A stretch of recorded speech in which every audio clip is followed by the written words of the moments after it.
Hey everyone, welcome back to Lituna Review. Tonight's story isn't just about furniture or home or even fear. It's about the thin, trembling line between memory and paranoia. Have you ever had that feeling when something looks too familiar? When a shadow from your past suddenly takes form again, in a stranger's eyes, in the way he smiles, in the weight of silence between you. Lituna thought the worst was behind her. She thought she had moved on, rebuilding her home, her trust, her quiet life piece by piece. But when Alex sent someone new to deliver her furniture, her heart froze, because the man at her door looked exactly like him. Maybe it was the same man who once threatened her, or maybe fear itself had taken shape again, reminding her that healing is never simple. The morning was calm, the kind of calm that feels almost suspicious. The kitchen smelled faintly of coffee and pine wood. Lituna had spent the last few days rearranging the house, trying to make it feel new. The old furniture, the same ones that had witnessed her fear, her trembling nights, her quiet breakdowns, had been taken away. Alex, ever thoughtful, had promised her something better. A new beginning, he'd said softly through the phone. So when the knock came at the door, she smiled. But the moment she opened it, her smile froze. The man standing there was tall, lean, wearing a cap pulled low over his eyes. There was nothing particularly strange about him. Until he looked up, that single glance was enough to make her knees weaken. His eyes, that cold, unreadable expression, the slight scar near his jawline. Her heart began to pound violently. No, it can't be him. Not again. The man's voice was low. Delivery for Miss Lituna. Furniture set from Mr. Alex. He said it politely, but to her, every syllable carried weight, like echoes from the night she wanted to forget. She nodded mechanically, stepping aside. He moved past her, carrying the polished wooden chairs, his boots leaving faint marks on the floor. Every movement, every pause seemed calculated, too calm, too deliberate. When he turned to adjust a chair, she flinched. His sleeve rode up slightly, revealing a faint tattoo, a mark she remembered vividly. It was the same mark, the one she saw on the wrist of the man who had once cornered her near the old studio, whispering threats into her ear. The air thickened, her throat tightened. "Excuse me," she said, forcing a shaky tone. Could you leave it by the window?" He didn't answer immediately. His gaze followed hers for a second, then nodded. "Yes, ma'am." Her hands trembled as she reached for her phone. She typed Alex's number, thumb hovering over the call button. But she stopped. What if she was wrong? What if it really was just a delivery man? But what if it wasn't? Her mind split in two, fear and reason clawing at each other. For the next 10 minutes, she barely breathed. The man worked quietly, assembling the final piece of the table. Every scrape of wood against tile made her heart skip. When he finally stood up, he smiled faintly. "All done. You can check the invoice here." She hesitated, taking the clipboard with trembling fingers. Her eyes scanned the paper and froze again. There was a name signed at the bottom, D. Lynn. Her blood ran cold. That name, it can't be a coincidence." Her voice cracked. "Have we met before?" The man paused, slightly surprised. "No, ma'am, I don't think so." She studied his face, the line of his jaw, the rhythm of his breath. Every detail screamed familiar.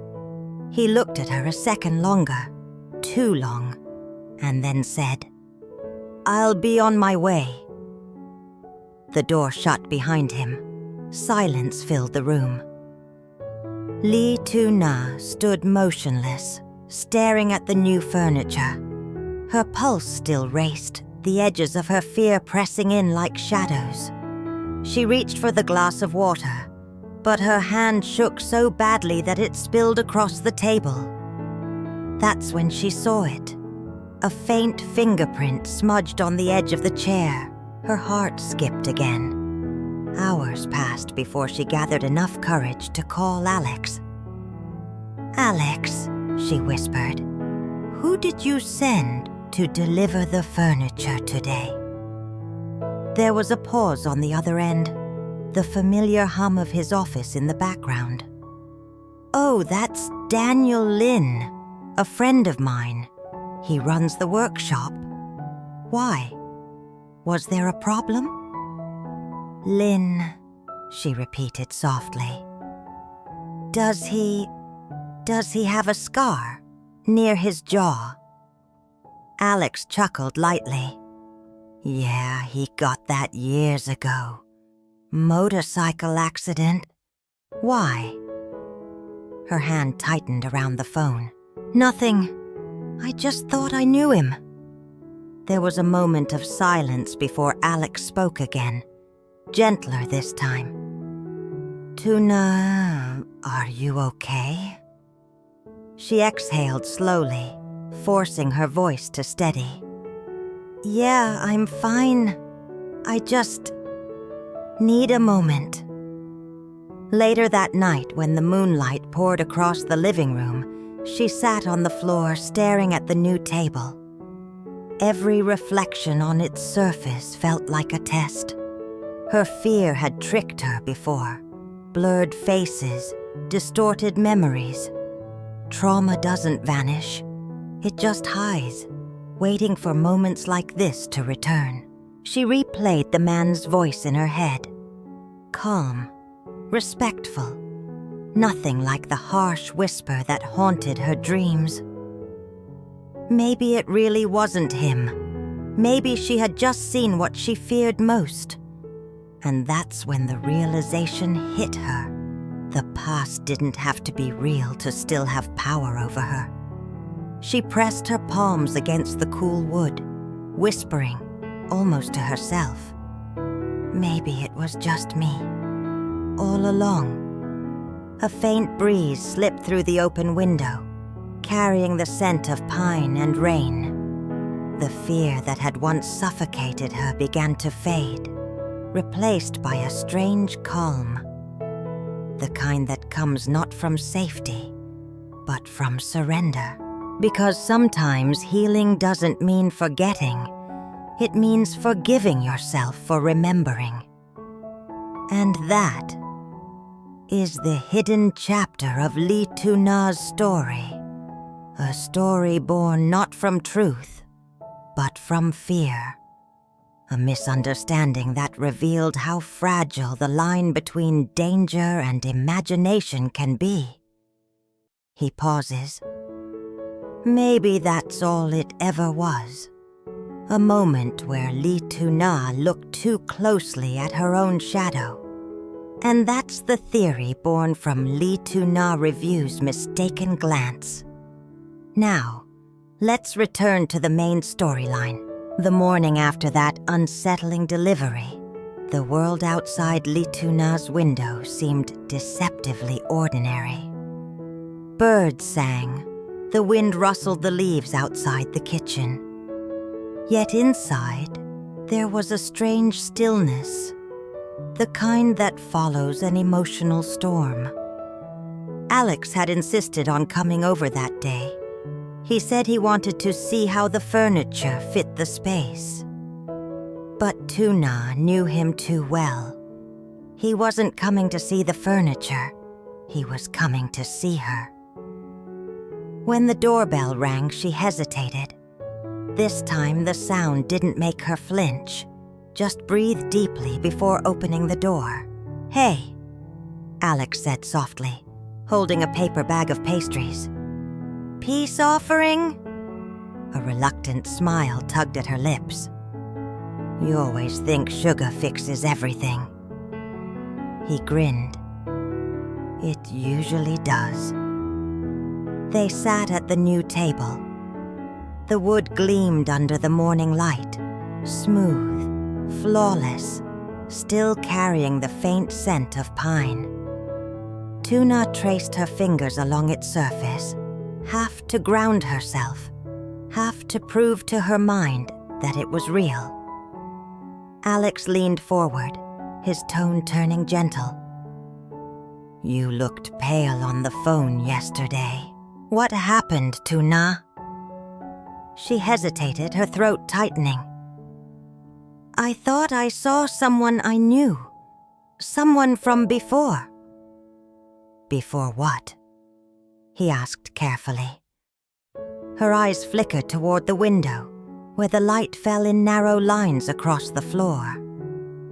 "Before I started pretending everything was fine." For a long moment, neither spoke. The silence between them wasn't empty.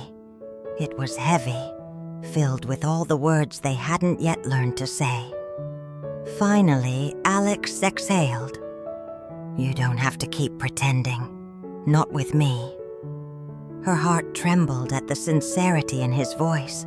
Yet even now, she felt that old resistance rising. The instinct to hide behind composure, to protect the small dignity she'd rebuilt. "I know," she said softly. "But sometimes, pretending feels safer than remembering." Alex looked down at the table, then back at her. "You know what I think." She shook her head. "I think healing looks different for everyone. For you, maybe it's not about forgetting the past. It's about learning how to live beside it." His words hung in the air, soft yet grounding. Tuna smiled faintly. "You always say things like that, like you've rehearsed them in front of a mirror." He chuckled. "Maybe I did. Maybe I wanted to get it right this time." Something shifted in her chest. That tight, unseen knot began to loosen. For the first time in weeks, she didn't feel like she was walking through a minefield of memories.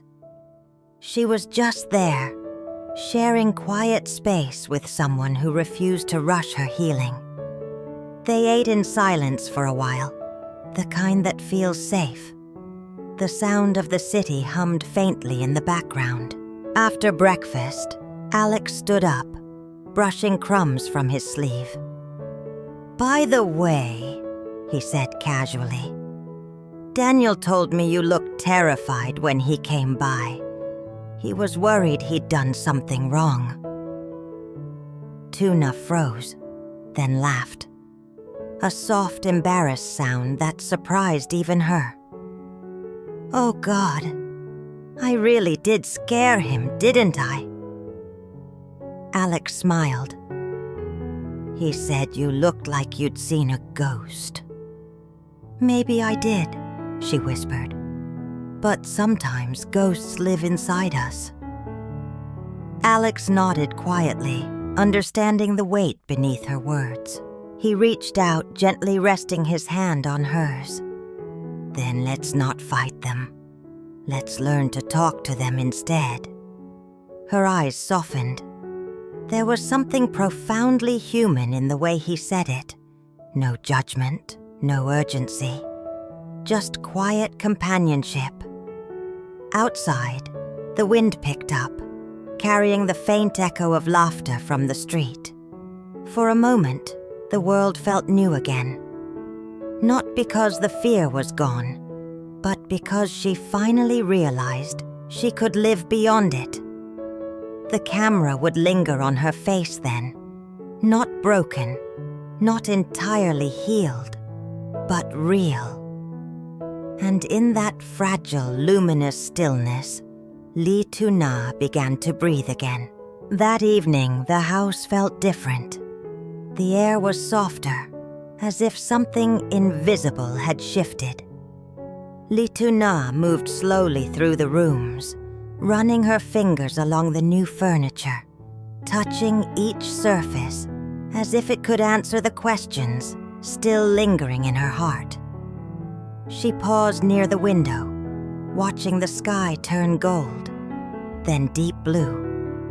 The reflection of her face merged with the evening light, calm, older somehow, yet still carrying that quiet sadness that time never fully erases.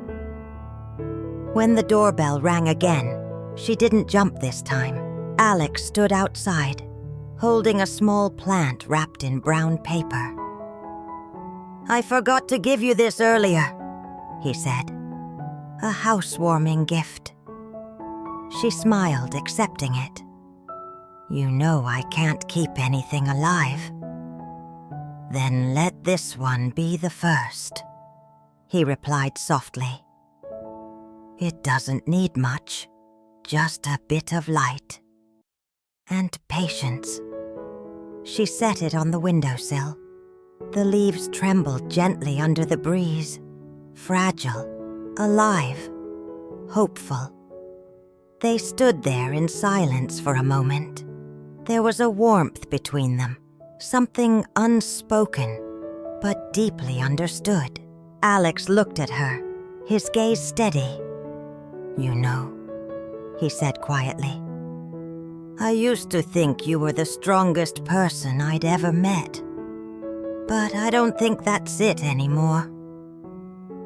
Tuna tilted her head. "Then what do you think now?" "I think you're one of the most honest people I've met," he said. "Even when you're scared, you don't hide it. You just carry it. That's harder than pretending to be strong." Her eyes shimmered, though she didn't look away. "You make it sound noble." "It is," he replied. "Because fear doesn't make you weak. It just means you survived." She didn't know what to say. For years, she'd lived behind quiet smiles, rehearsed calmness, the kind that people mistake for peace. But in that moment, Alex's words cracked something open. It wasn't the grand revelation of love. It was gentler than that, like the soft relief of realizing you're not alone in your fight. They moved to the couch. The television played faintly in the background. A cooking show no one was really watching. The light flickered across their faces. "I used to hate silence," she said suddenly. "Because every time it got quiet, my mind started talking again." Alex nodded slowly. "And now?" "Now I think silence is just space. Space where I can finally hear what I've been avoiding." He smiled faintly. "And what's that?" She looked down at her hands, then up again. "That I deserve to stop running." Alex's gaze softened. "Then maybe it's time you did." The world outside continued. Cars, laughter, the sound of rain beginning to fall. But inside, the air felt sacred, suspended between confession and comfort. Tuna leaned back, her head resting gently against the sofa. "You know," she murmured, "when I first met you, I thought you were the kind of man who fixed broken things." He chuckled softly. "And now?" Now I think you just sit with them until they stop hurting." Alex looked at her, a trace of emotion flickering behind his calm. Maybe that's all any of us can do. Later, as he prepared to leave, she followed him to the door. The rain had deepened, tapping against the window like a lullaby. "Thank you, Alex," she said quietly, "for showing up." He hesitated, then smiled. Always. When the door closed behind him, she didn't feel the emptiness she once feared. Instead, there was a quiet fullness, something tender, that stayed long after his footsteps faded. She turned back to the small plant by the window. It swayed under the soft rainlight. Her reflection appeared beside it, no longer haunted, just human. And for the first time in years, Lee Tuna whispered to herself, "I think I'm finally home." There's something beautiful about the way quiet moments linger. When the story ends and the screen fades to black, what remains isn't the fear or even the pain. It's the grace of having lived through it. Lee Tuna's story was never about tragedy. It was about endurance, about how a woman learns to live gently, even after her world has broken her. It was about the courage to trust again, not because life gets easier, but because the heart remembers how to stay open. For women watching this, those who've carried their own silent wars, maybe you see a bit of yourself in her. Maybe you too have learned that healing isn't loud. It's in the way you make coffee in the morning, the way you smile again without noticing, the way you forgive what once terrified you. And to those who stayed until this moment, thank you. Your presence keeps stories like Lee Tuna's alive. If this story touched you, share it with someone who understands the quiet strength of women like her. And maybe, together, we'll keep finding light in the small, beautiful corners of life.